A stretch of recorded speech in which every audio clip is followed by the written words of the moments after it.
걸어서 5분이면 닿는 집. 그러나 그날 그 5분의 거리가 영원이 되어버렸습니다. 1993년 9월 경기도 안성의 좁은 골목길. 장바구니를 든 한 여인이 익숙한 길을 걷다가 흔적도 없이 사라졌습니다. 비명도 다툼도 저항의 흔적도 없었습니다. 마치 공기 속으로 녹아든 것처럼 말이죠. 그리고 그 자리엔 끝없는 의심과 침묵만이 남았습니다. 이 영상이 도움이 되셨다면 구독과 좋아요, 알림 설정 부탁드립니다. 여러분의 작은 관심이 더 많은 미제 사건의 진실을 밝히는데 큰 힘이 됩니다. 1993년 9월의 어느 저녁이었습니다. 경기도 안성의 오래된 주택가는 장날의 활기가 서서히 가라앉고 있었어요. 좁은 골목 사이로 저녁 준비를 서두르는 주부들의 발걸음이 바빠지던 시간이었죠. 그 평범한 풍경 속에서 43세 주부 윤가영 씨 역시 늘 하던 대로 시장에서 반찬거리를 샀습니다.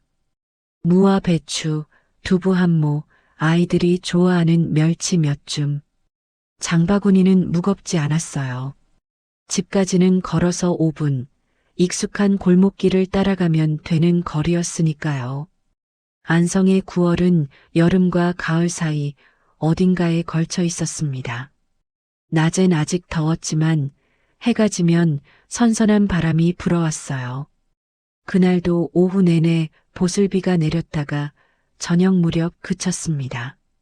젖은 아스팔트 위로 석양빛이 반짝이고 골목 어귀마다 빗물이 고여 있었어요. 윤가영 씨는 평소처럼 5시쯤 시장에 나왔습니다. 익숙한 상인들과 인사를 나누고 필요한 것들을 하나씩 골랐어요. 오늘 저녁엔 된장찌개를 끓이려고 했거든요. 아이들이 좋아하는 메뉴였습니다. 시장 상인들은 나중에 그날의 윤가영 씨를 똑똑히 기억했어요. 평소와 다름없이 밝은 표정이었고 특별히 서두르는 기색도 없었습니다.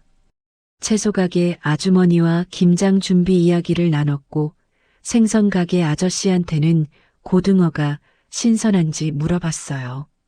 지극히 평범한 장보기 풍경이었죠. 그 누구도 그게 윤가영 씨의 마지막 모습이 될 거라곤 생각하지 못했습니다. 오후 5시 반쯤 윤가영 씨는 장을 마치고 시장을 나섰습니다. 하늘은 이미 어두워지기 시작했어요. 9월이면 해가 일찍 지거든요. 가로등이 하나둘 켜지고 골목 안쪽은 더 어두웠습니다. 하지만 윤가영 씨에게 그 길은 너무나 익숙했어요. 눈을 감고도 갈 수 있을 만큼 매일 걷던 길이었으니까요. 시장 어귀를 지나 큰 길을 건너고 좁은 골목으로 접어들면 됐습니다. 그러면 5분 만에 집 앞이었어요. 그날도 집에선 저녁 준비가 한창이었습니다. 아이 둘은 식탁에 숟가락을 놓고 엄마를 기다렸어요. 12살 큰아들과 9살 작은 딸. 아이들은 학교에서 돌아와 숙제를 하다가 배가 고파지기 시작했습니다. 남편 박정훈 씨는 퇴근길에 동네 슈퍼에 들러 막걸리 한 병을 샀어요. 주말을 앞둔 금요일이었고 온 가족이 함께 저녁을 먹으려던 평범한 날이었죠. 아무도 그날이 특별할 거라고 생각하지 않았습니다. 그저 수백 번 반복됐던 일상 중 하나일 뿐이었어요. 6시가 되었습니다. 평소 같으면 윤가영 씨가 돌아올 시간이었어요. 하지만 현관문은 열리지 않았습니다. 남편은 크게 신경 쓰지 않았어요. 시장에서 아는 사람을 만났거나 장을 보다가 시간이 좀 걸린 거라고 생각했죠. 아이들도 텔레비전을 보며 엄마를 기다렸습니다. 6시 반이 되었습니다. 아직도 윤가영 씨는 돌아오지 않았어요. 이젠 좀 이상했습니다. 평소엔 늦어도 6시엔 집에 왔거든요. 남편이 현관문을 열고 골목을 내다봤지만 아무도 보이지 않았어요. 혹시 다른 곳에 들렀나 싶어 조금 더 기다렸습니다. 7시가 되었습니다. 이젠 확실히 뭔가 잘못되었어요. 남편은 불안해지기 시작했습니다. 윤가영 씨는 평소 약속을 어기는 사람이 아니었거든요. 특히 저녁 준비 시간엔 절대 늦지 않았어요. 아이들도 이제 불안한 기색이 역력했습니다. 배고픔보다 엄마가 왜 안 오는지가 더 걱정됐죠. 남편은 서둘러 밖으로 나갔습니다. 먼저 시장 쪽으로 향했어요. 이미 대부분의 가게가 문을 닫고 있었습니다. 불을 끄고 정리하는 상인들에게 아내를 받느냐고 물었어요. 모두 오후 5시 반쯤 장을 보는 모습을 봤습니다. 그 이유는 아무도 몰랐어요. 평소처럼 장을 마치고 집으로 향하는 것 같았다는 대답뿐이었죠. 남편은 집으로 가는 길목을 샅샅이 뒤졌습니다. 큰 길부터 골목까지 혹시 쓰러져 있거나 다친 건 아닌지 확인했어요. 하지만 아무것도 없었습니다. 장바구니도 흔적도 아무것도요. 마치 윤가영 씨가 처음부터 그 길을 걷지 않은 것처럼 깨끗했어요. 8시가 넘어가자 남편은 더 이상 기다릴 수 없었습니다. 파출소로 달려갔어요. 경찰에게 상황을 설명하고 수소문을 부탁했습니다. 하지만 당시 경찰의 반응은 미온적이었어요. 성인 여성의 실종은 대부분 가출이거나 가정 문제로 인한 일시적 이탈일 겁니다. 그게 그들의 판단이었어요. 경찰은 남편에게 물었어요. 부부 사이가 어땠냐고, 최근에 다툰 적은 없었냐고, 경제적인 문제는 없었냐고요. 남편은 당황스러웠습니다. 아내가 사라졌는데 왜 자신을 의심하는 건지 이해할 수 없었어요. 하지만 성실하게 답했습니다. 부부 사이는 좋았고 다툼도 없었고 경제적으로도 큰 문제가 없었습니다. 경찰은 하루 이틀 지나면 돌아올 거예요. 대부분 그렇게 해결되니까요. 남편을 그렇게 안심시켰습니다. 남편은 그 말을 믿고 싶었어요. 하지만 마음 한편으론 불안이 커져만 갔습니다. 아내는 그럴 사람이 아니었거든요. 밤이 깊어졌습니다. 남편은 잠을 이룰 수 없었어요. 아이들에게 엄마가 친척 집에 급하게 갔다고 둘러댔지만 아이들도 뭔가 이상하다는 걸 눈치챘습니다. 큰아들은 계속 엄마는 언제 오냐고 물었고 작은 딸은 울먹이기 시작했어요. 다음 날 아침이 밝았습니다. 하지만 윤가영 씨는 돌아오지 않았어요. 남편은 다시 경찰서로 갔습니다. 정식으로 실종 신고를 하고 수색을 요청했어요. 경찰도 이제 좀 더 진지하게 받아들이기 시작했습니다. 하지만 여전히 주된 가설은 가출이었어요. 수사가 시작되었습니다. 경찰은 윤가영 씨의 동선을 재구성하려 했어요. 하지만 그 동선은 너무 단순했습니다. 시장에서 장을 보고 골목길을 따라 집으로 향했다. 그게 전부였어요. 목격자들도 많지 않았습니다. 장날이 끝나가는 시간이었고 비가 막 그친 뒤라 거리엔 사람이 별로 없었거든요. 경찰은 윤가영 씨의 통장을 확인했습니다. 실종 이후 돈이 인출된 흔적이 없었어요. 신용카드도 사용되지 않았고 버스나 기차를 탔다는 기록도 없었습니다. 만약 가출이라면 어떻게 돈도 없이 갈 수 있을까요? 하지만 경찰은 여전히 가출 가능성을 고려했습니다. 며칠이 지나면서 이웃들 사이에 소문이 퍼지기 시작했어요. 처음엔 안타까워하는 분위기였습니다. 하지만 시간이 지날수록 소문의 방향이 바뀌었어요. 누군가 남편을 의심하기 시작했거든요. 조용한 부부였고 남편이 말수가 적었습니다. 그리고 사건 당일 남편의 귀가 시간이 애매했다는 이웃의 기억도 있었어요. 소문은 눈덩이처럼 불어났습니다. 부부 사이가 좋지 않았다. 남편이 폭력적이었다.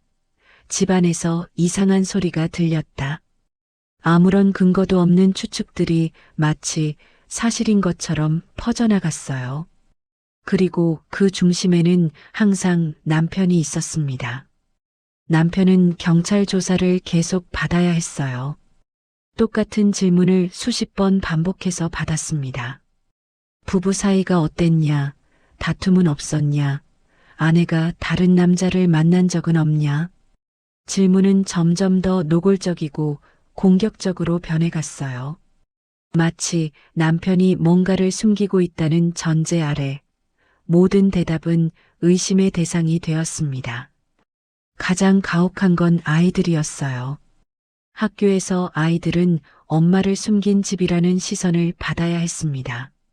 친구들은 슬금슬금 멀어졌고 일부 학부모들은 자기 아이들에게 그 집 아이들과 어울리지 말라고 했어요. 12살과 9살 아직 어린 두 아이에게는 너무나 잔인한 현실이었죠. 엄마가 사라진 것만으로도 충분히 힘든데 아빠까지 의심받는 상황이었으니까요. 수사팀은 집안을 샅샅이 뒤졌습니다. 혹시 범죄의 흔적이 있지 않을까 해서요. 하지만 아무것도 발견되지 않았어요. 싸운 흔적도 폭력의 증거도 숨긴 물건도 없었습니다. 집은 평범한 가정집 그대로였어요. 남편의 알리바이도 확인되었습니다. 그날 남편은 회사에서 정상적으로 근무했고 여러 동료가 그를 봤어요. 퇴근 시간도 명확했습니다. 슈퍼에서 막걸리를 산 시간도 영수증으로 확인되었어요.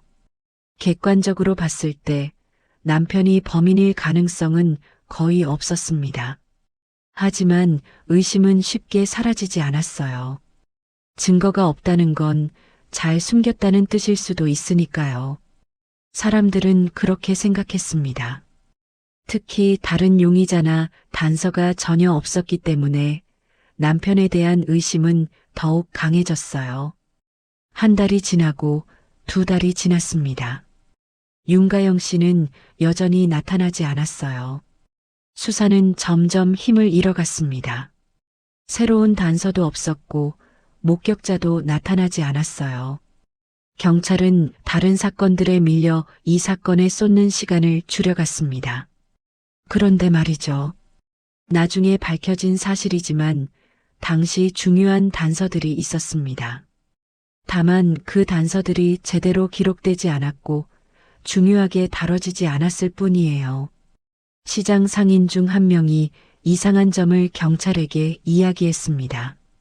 실종되기 한 달 전부터 윤가영 씨가 늘 같은 시간에 서둘러 시장을 떠났습니다. 평소엔 여유롭게 이것저것 구경도 하고 상인들과 이야기도 나누곤 했는데 어느 순간부터는 필요한 것만 사고 빨리 돌아가려 했어요. 마치 누군가를 피하는 것처럼 아니면 누군가에게 들키지 않으려는 것처럼요. 하지만 경찰은 이 증언을 심각하게 받아들이지 않았어요. 그냥 집에 일이 있어서 그랬겠거니 생각했죠. 혹은 날씨가 안 좋아서 서둘렀을 겁니다. 상인의 말은 참고 사항 정도로만 기록됐을 뿐 본격적인 수사 대상이 되지 못했습니다. 더 중요한 증언도 있었어요. 동네 아이가 경찰에게 말했습니다. 실종되기 며칠 전부터 윤가영 씨네 집 앞에 낯선 차량이 자주 세워져 있었습니다. 검은색 승용차였고 운전석에는 누군가 앉아 있었어요. 아이는 그게 이상하다고 생각했지만 처음엔 어른들한테 말하지 않았어요. 그냥 동네에 누가 온 거라고 생각했던 거죠. 하지만 이 증언 역시 제대로 다뤄지지 않았습니다. 아이의 증언은 신빙성이 떨어진다며 무시됐어요. 어린아이가 뭘 제대로 받겠느냐는 거였죠. 게다가 검은색 승용차는 흔했습니다. 그게 윤가영 씨 실종과 관련이 있다는 증거도 없었고요. 파출소 기록에도 이상한 점이 있었습니다. 실종 한 달 전부터 해당 골목 순찰이 유독 늘어났어요. 하지만 왜 순찰이 늘어났는지, 어떤 민원이나 신고가 있었는지에 대한 구체적인 내용은 적혀 있지 않았습니다. 단지 주민 불안 호소라는 애매한 문구만 몇 번 반복됐을 뿐이었죠. 이 모든 단서들은 당시엔 그냥 스쳐 지나갔어요. 수사팀이 이미 가정 내 문제라는 프레임에 갇혀 있었기 때문입니다. 외부에서 누군가 윤가영 씨를 노렸을 가능성은 진지하게 검토되지 않았어요. 남편을 의심하는데 모든 수사력이 집중되었죠. 결국 사건은 미제로 남았습니다. 증거도 없고 용의자도 없고 심지어 사건인지 사고인지조차 불분명한 상태로요. 윤가영 씨는 그저 실종자라는 이름표를 달고 통계 속 숫자가 되었습니다. 계절이 바뀌었습니다. 가을이 지나고 겨울이 왔어요. 그리고 다시 봄이, 여름이 찾아왔습니다. 하지만 윤가영 씨는 돌아오지 않았어요. 이웃들의 관심도 점점 식어갔습니다. 새로운 소문거리가 생겼고 사람들은 서서히 그 사건을 잊어갔죠. 하지만 남편과 아이들에게 그날은 멈춰 있었습니다. 1993년 9월의 그 저녁 5분이면 충분했을 거리가 영원이 된 그 순간에요. 시계는 계속 돌아가고 계절은 바뀌고 세상은 변했지만 그들의 삶은 그날에 멈춰 있었습니다. 남편은 15년 동안 그 의심을 짊어지고 살아야 했어요. 아무것도 하지 않았는데 아내를 잃었다는 슬픔보다 더 큰 건 주변의 의심이었습니다. 사람들은 그를 아내를 숨긴 남자로 기억했어요. 증거가 없어서 처벌받지 않은 것일 뿐이라는 시선이었죠. 아이들도 자랐습니다. 하지만 그들의 유년기엔 엄마의 부재와 함께 아빠를 향한 세상의 의심이 자리 잡고 있었어요. 그 무게는 말로 표현할 수 없을 만큼 무거웠습니다. 그리고 1993년의 그 저녁, 윤가영 씨가 사라진 그 골목길엔 아무것도 남지 않았어요. 단지 계절만이 바뀌었고 사람들의 기억만이 희미해져 갔죠. 하지만 진실은 사라지지 않습니다. 단지 기록되지 않았을 뿐 어딘가에 남아있게 마련이에요. 그리고 15년 뒤 한 형사가 그 기록되지 않은 진실을 찾아 나서게 됩니다. 2008년 안성경찰서 형사과 회의실. 먼지 쌓인 상자들이 책상 위에 차곡차곡 쌓여 있었습니다. 미제 사건 정리 TF가 꾸려지면서 오래된 사건 파일들이 다시 세상에 나온 거예요. 그 중엔 15년 전 윤가영 실종 사건도 있었습니다. 노란 종이에 희미해진 글씨, 흐릿한 사진, 그리고 너무나 적은 기록. 누군가에겐 잊혀진 과거였지만 새로 부임한 형사 이도현에게는 풀어야 할 숙제였어요. 이도현은 다른 형사들과 달랐습니다. 그는 오래된 사건을 기억으로 접근하지 않았어요. 대신 행정의 흔적을 따라갔습니다. 사람의 기억은 희미해지고 왜곡되지만 문서는 거짓말을 하지 않거든요. 통장 출금 내역, 버스 회수권, 공중전화 통화 기록. 이런 것들보다 더 중요한 건 왜 그 당시 기록이 비어 있는가였습니다. 무엇이 기록되었는지만큼 무엇이 기록되지 않았는지가 중요했어요. 이도현은 윤가영 실종 사건 파일을 처음 펼쳤을 때 뭔가 이상하다고 느꼈습니다. 수사 기록이 너무 단순했어요. 목격자 진술, 가족 조사, 주변 탐문. 표면적으론 기본적인 수사 절차를 밟은 것처럼 보였지만 깊이가 없었습니다. 마치 처음부터 결론이 정해져 있었던 것처럼 한 방향으로만 수사가 진행된 흔적이 역력했어요. 그가 가장 먼저 주목한 건 당시 파출소 1일 근무일지였습니다. 형사과 사건 파일엔 없었지만 파출소 기록 보관함에는 남아 있었어요. 먼지가 쌓인 낡은 공책들을 하나씩 뒤지면서 이도연은 이상한 패턴을 발견했습니다. 실종 한 달 전부터 해당 골목 순찰이 유독 늘어났어요. 보통은 하루에 한두 번 순찰하던 구역인데 그 기간엔 하루에 서너 번씩 순찰 기록이 적혀 있었습니다. 문제는 순찰이 왜 늘어났는지에 대한 설명이 전혀 없다는 거였어요. 그냥 골목 순찰이라고만 적혀 있을 뿐 이유나 배경은 기록되지 않았습니다. 이도연은 당시 파출소장이었던 사람을 찾아갔습니다. 이미 정년 퇴직한 지 오래된 노인이었어요. 기억이 희미했지만 몇 가지는 떠올렸습니다. 당시 그 골목 주민들이 불안하다는 호소를 여러 번 했습니다. 특히 여성들이 저녁에 혼자 다니기 무섭다고 했어요. 그래서 순찰을 늘렸습니다. 하지만 이상한 점이 있었습니다. 그런 민원이 있었다면 당연히 상부에 보고했어야 하는데 보고 기록이 없었던 거예요. 파출소장은 고개를 갸우뚱했습니다. 분명히 보고했을 텐데 왜 기록이 없는지 모르겠어요.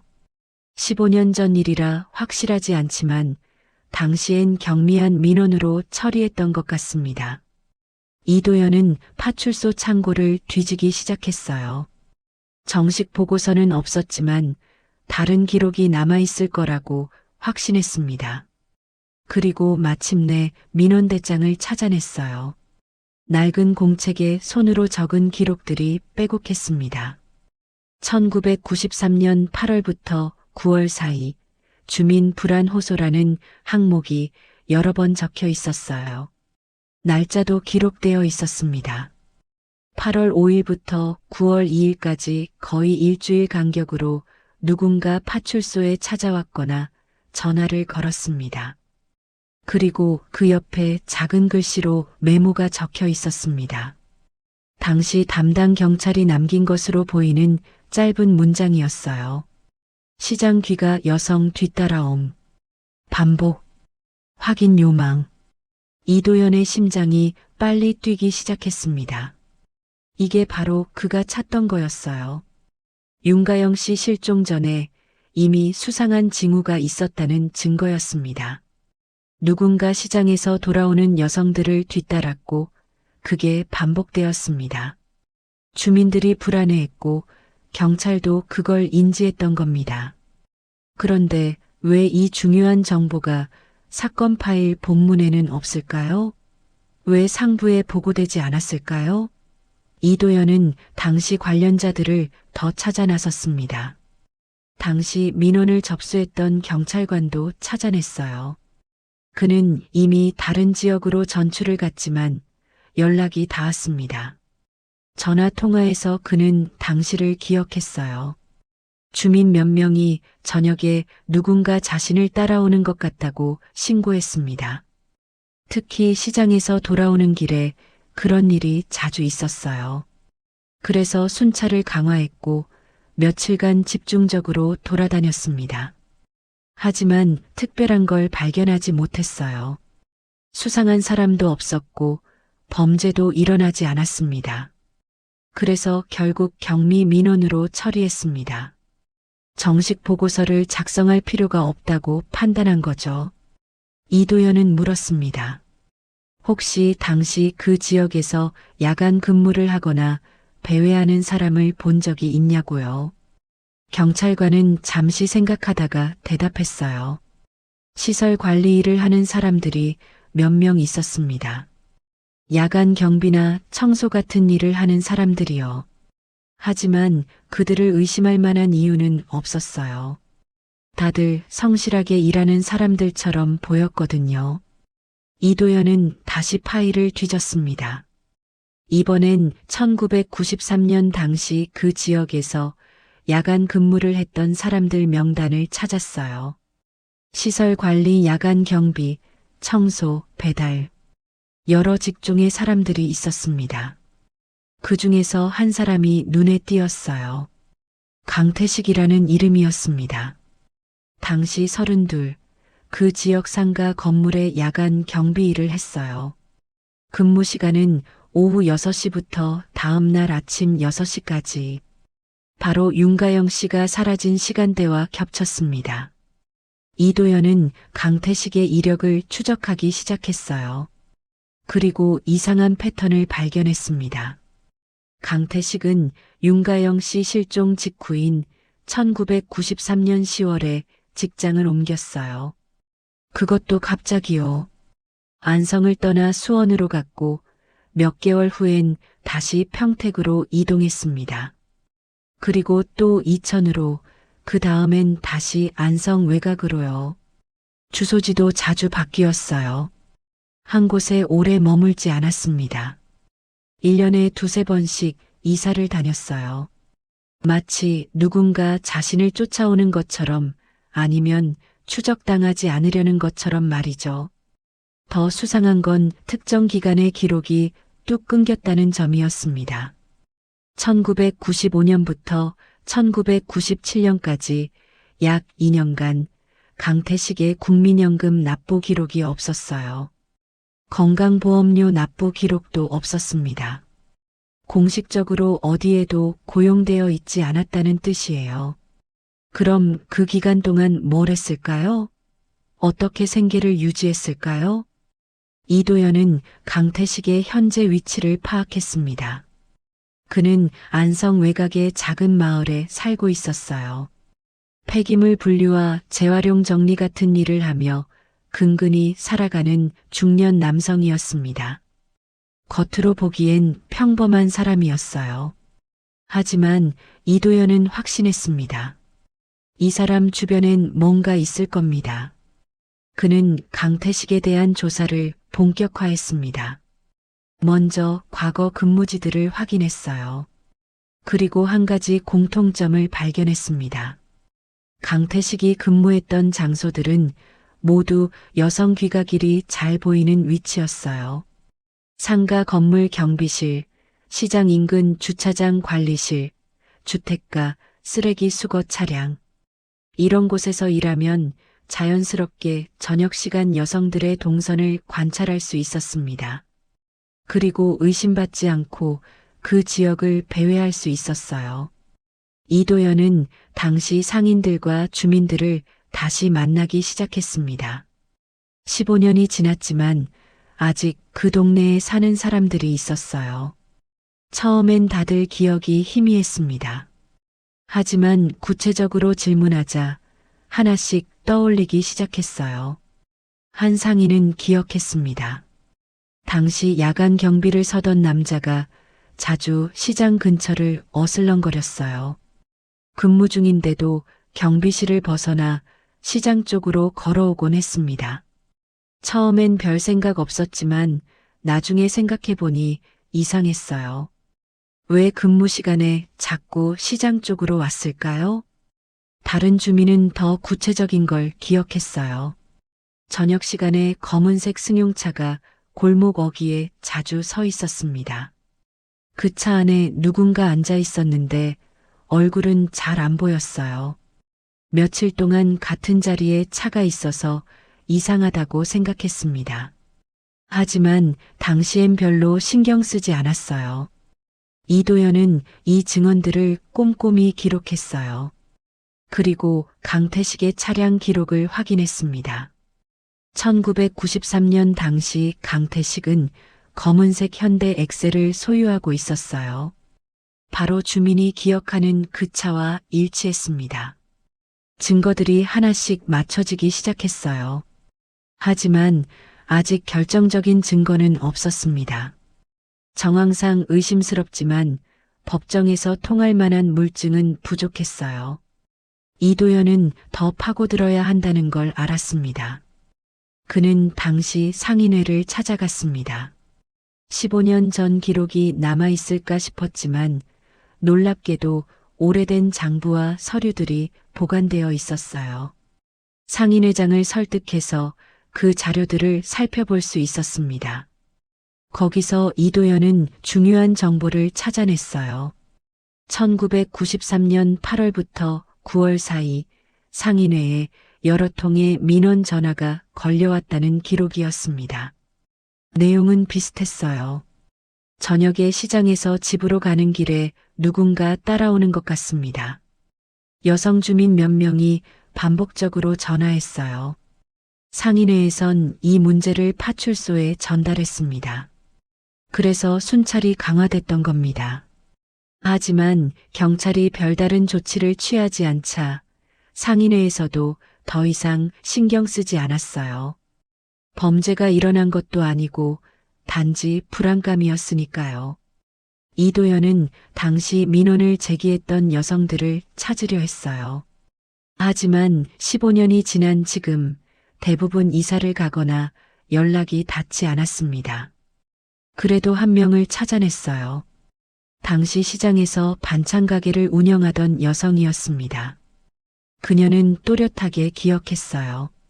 1993년 여름부터 가을 사이 가게 문을 닫고 집에 가는 길이 너무 무서웠습니다. 누군가 자신을 지켜보는 것 같았어요. 뒤돌아보면 아무도 없었지만 시선이 느껴졌습니다. 그래서 파출소에도 신고하고 상인회에도 이야기했어요. 특히 기억나는 게 있었습니다. 어느 날 저녁 골목을 걸어가는데 뒤에서 발소리가 들렸어요. 걸음을 빨리 하면 뒤 발소리도 빨라지고 천천히 걸으면 뒤 발소리도 천천히 들렸습니다. 무서워서 뛰기 시작했고 다행히 집까지 무사히 도착했어요. 그 후로는 남편에게 마중 나와달라고 부탁했습니다. 이도연은 물었습니다. 혹시 그 사람의 모습을 본 적이 있냐고요? 여성은 고개를 저었어요. 얼굴은 못 봤습니다. 다만 키가 크지 않았고 검은색 옷을 입고 있었어요. 그리고 차를 몰고 온 것 같았습니다. 골목 어귀에 차가 서 있는 걸 봤거든요. 모든 증언이 한 방향을 가리키고 있었습니다. 1993년 여름부터 가을 사이 누군가 조직적으로 여성들의 귀갓길을 관찰했어요. 반복적으로, 계획적으로 말이죠. 그리고 그 끝에 윤가영 씨가 사라진 겁니다. 이도연은 파출소에 남아있던 근무자 교대 노트도 찾아냈어요. 당시 순찰을 강화했던 기간의 기록이었습니다. 거기엔 담당 경찰들이 남긴 메모들이 적혀 있었어요. 시장 귀가, 시간대 집중 순찰, 여성 단독 귀가자 확인, 수상한 차량 없음, 이상 징후 없음. 이런 문구들이 반복되었습니다. 경찰들은 나름대로 최선을 다했어요. 하지만 결정적인 순간을 놓쳤습니다. 이도연은 이제 확신했습니다. 윤가영 씨의 실종은 우발적 사건이 아니었어요. 반복적인 관찰과 계획적인 접근이 만든 사건이었습니다. 그리고 그 중심에 강태식이 있었어요. 문제는 당시 이 모든 신호가 스토킹성 접근으로 인식되지 않았다는 거였습니다. 1993년 당시엔 스토킹이라는 개념 자체가 희미했어요. 여성들의 불안 호소는 예민한 반응 정도로 치부되었고 경미한 민원으로 처리되어 상부로 올라가지 않았습니다. 만약 그때 이 신고들이 제대로 조사되었다면 어땠을까요? 만약 강태식의 행동 패턴이 주목받았다면? 만약 그의 차량 번호가 기록되고 그의 동선이 추적되었다면? 윤가영 씨는 사라지지 않았을지도 몰라요. 이도연은 분노했습니다. 하지만 그 분노를 차분하게 가라앉혔어요. 지금 필요한 건 감정이 아니라 증거였습니다. 15년 전의 실수를 되풀이하면 안 됐어요. 이번엔 완벽해야 했습니다. 그는 TF회의에서 지금까지 찾아낸 증거들을 발표했어요. 민원대장의 기록, 주민들의 증언, 강태식의 수상한 행적, 그리고 무엇보다 당시 경미한 민원으로 처리되어 누락된 보고서들, 모든 걸 체계적으로 정리해서 보여줬습니다. TF팀은 강태식을 본격적으로 수사 대상에 올리기로 결정했어요. 하지만 조심스럽게 접근해야 했습니다. 15년이 지난 사건이고 직접적인 물증이 부족했거든요. 섣불리 움직였다가 오히려 증거를 없앨 기회를 줄 수도 있었습니다. 이도연은 강태식의 현재를 더욱 면밀히 조사하기 시작했어요. 그의 생활 패턴, 거주지, 근무지, 인간관계, 모든 걸 파악했습니다. 그리고 마침내 다음 단계로 나아갈 준비가 되었어요. 15년 전 수사는 잘못된 방향으로 흘러갔습니다. 가족을 의심하고 내부를 의심했어요. 정작 외부에서 다가온 위협은 보지 못했죠.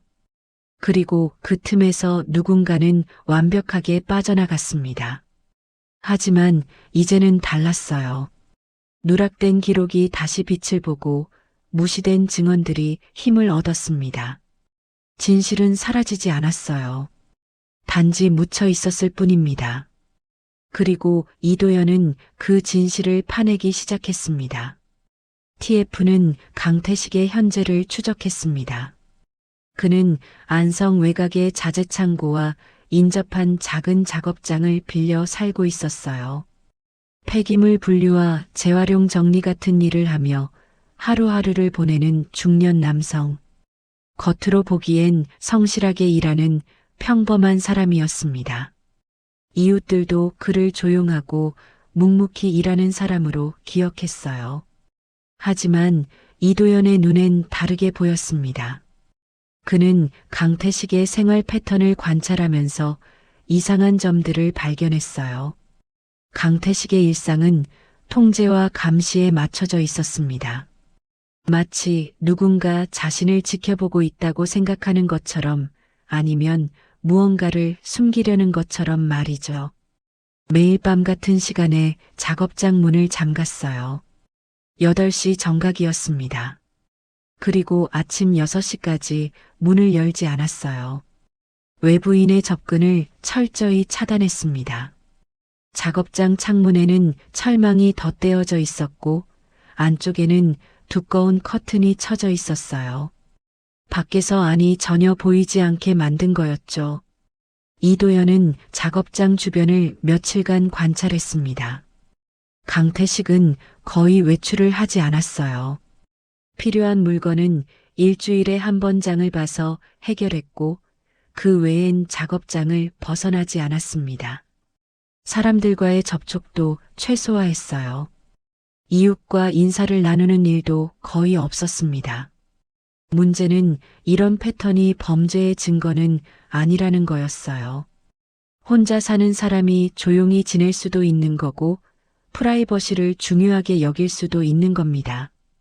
하지만 이도연의 직감은 달랐어요. 이건 단순한 은둔이 아니라 뭔가를 숨기기 위한 행동이었습니다. TF팀은 법적 절차를 밟기 시작했어요. 강태식에 대한 압수수색 영장을 청구했습니다. 15년 전 사건과의 연결고리, 당시 수상한 행적, 그리고 현재의 이상한 생활 패턴, 이 모든 걸 근거로 제시했어요. 법원은 영장을 발부했습니다. 2008년 11월의 어느 아침이었습니다. TF팀은 강태식의 작업장을 방문했어요. 강태식은 놀라는 기색이었지만 크게 저항하지 않았습니다. 영장을 보여주자 문을 열어줬어요. 하지만 그의 눈빛엔 경계심이 가득했습니다.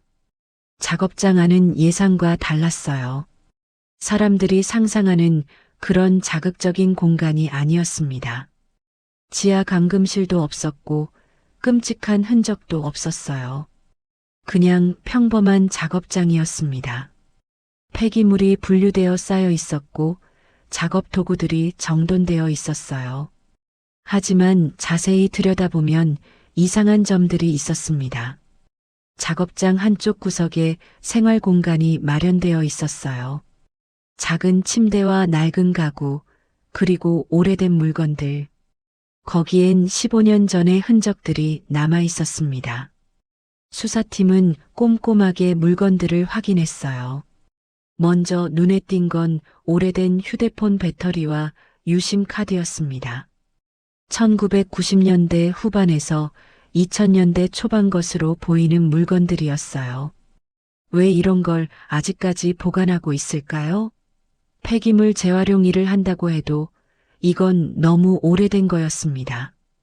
날짜가 지워진 지역 신문 묶음도 발견됐어요. 1993년부터 1995년 사이의 신문들이었습니다. 특이한 점은 날짜 부분이 의도적으로 찢어지거나 지워져 있다는 거였어요. 마치 누군가에게 시간의 흐름을 알리지 않으려는 것처럼 말이죠. 그리고 가장 중요한 증거들이 나오기 시작했습니다. 폐기물 더미 속에서 특이한 물건들이 발견된 거예요. 1993년 당시 안성시장에서 쓰이던 특정 상해 납품 스티커가 붙은 밀봉 봉투였습니다. 그 상해는 이미 오래전에 문을 닫았어요. 2000년대 초반에 폐업했으니 이 봉투는 적어도 그 이전 것이었습니다. 같은 해에만 유통되던 세제 용기도 나왔습니다. 1993년에 한정 판매되었던 제품이었어요. 특정 제조사가 그 해에만 만들었던 용기 디자인이었습니다. 왜 15년이 지난 지금까지 이런 게 남아 있을까요? 그리고 결정적인 증거가 발견되었습니다. 폐기물 더미 깊숙한 곳에서 천 조각이 나온 거예요. 손바닥만 한 크기의 면 천이었는데 특이한 꽃무늬가 있었습니다. 수사팀은 즉시 윤가영 씨 가족에게 연락했어요. 가족들이 기억하는 물건 중에 천과 관련된 게 있냐고 물었습니다. 딸이 또렷하게 기억했어요. 엄마가 즐겨 입던 앞치마가 있었습니다. 그 앞치마는 엄마가 직접 천을 사서 수선한 거였어요. 특이한 꽃무늬가 있는 면 천이었고 그 천은 당시 시장에서 한정적으로 팔렸던 겁니다. 가족이 보관하고 있던 오래된 사진에서 그 앞치마가 확인되었습니다. 윤가영 씨가 부엌에서 요리하는 모습을 찍은 사진이었어요. 앞치마의 무늬가 선명하게 보였습니다. 그리고 작업장에서 발견된 천 조각과 정확히 일치했어요. 국과수의 감정을 의뢰했습니다. 천의 재질, 염료, 직조 방식 등을 분석했어요. 결과는 명확했습니다. 같은 원단에서 나온 천이었어요. 제조 시기도 1993년경으로 추정되었습니다. 우연이라고 보기엔 너무나 정확한 일치였죠. 수사팀은 다른 물건들도 하나씩 추적했습니다. 납품 스티커가 붙은 봉투, 그 상에는 윤가영 씨가 자주 이용하던 채소 가게였어요. 당시 상인의 기록에서 확인되었습니다. 윤가영 씨가 실종되던 날도 그 가게에서 물을 샀습니다. 세제 용기도 마찬가지였습니다. 1993년 당시 윤가영 씨네 집에서 사용하던 세제 브랜드와 일치했어요. 남편이 기억했습니다.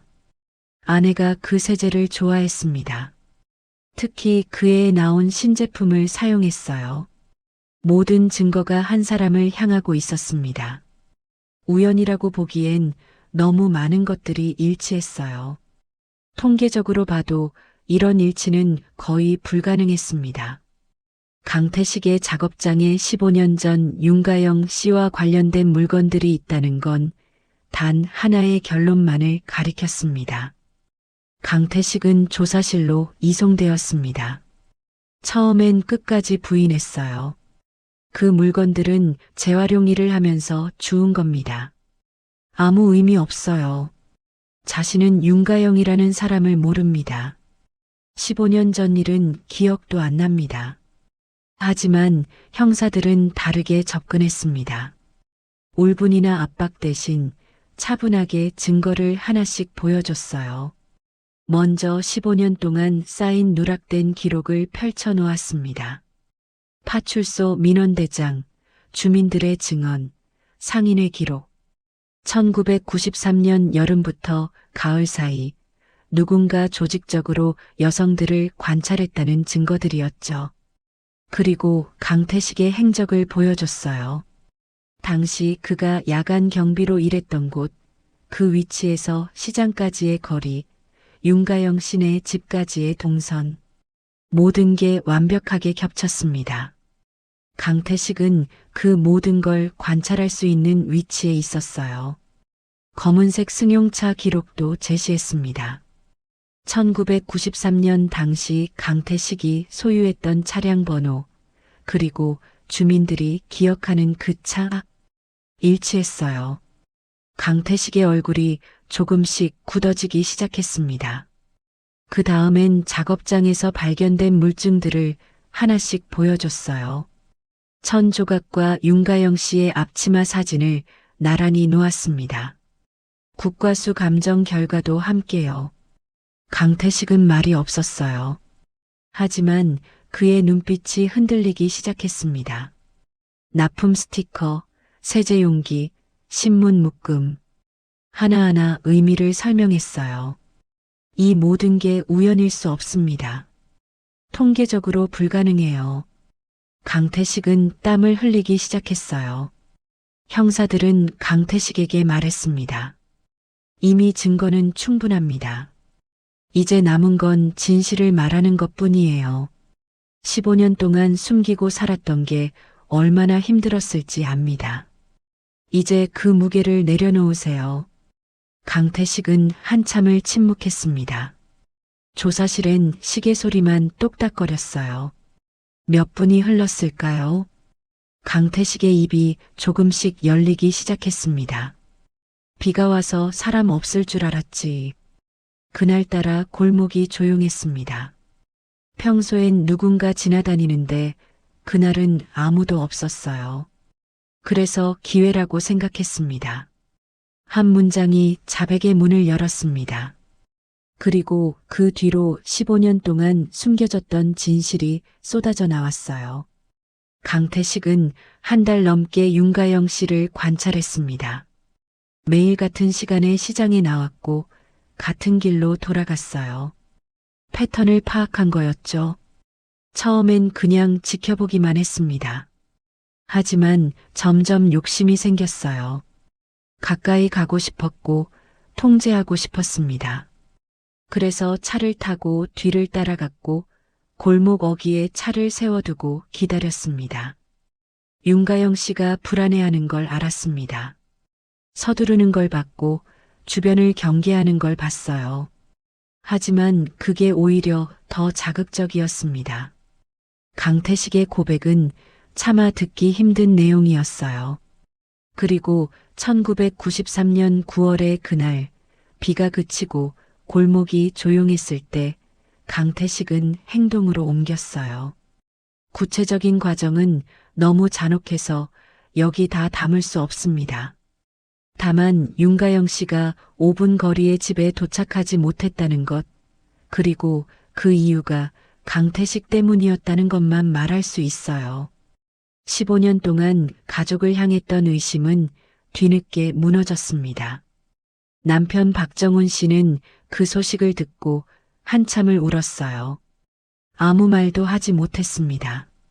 15년 동안 짊어진 침묵의 죄목에서 풀려났지만 그 시간은 돌아오지 않았으니까요. 아이들도 이제 어른이 되어 있었습니다. 그들은 어린 시절 내내 아빠를 향한 의심 속에서 자라야 했어요. 학교에서 받았던 시선, 친구들의 수군거림, 그 모든 게 이제야 억울함으로 돌아왔습니다. 2008년 강태식은 법의 심판을 받았습니다. 증거는 충분했고 자백도 명확했어요. 하지만 사건의 결말은 통쾌함이 아니라 잔혹한 질문으로 끝났습니다.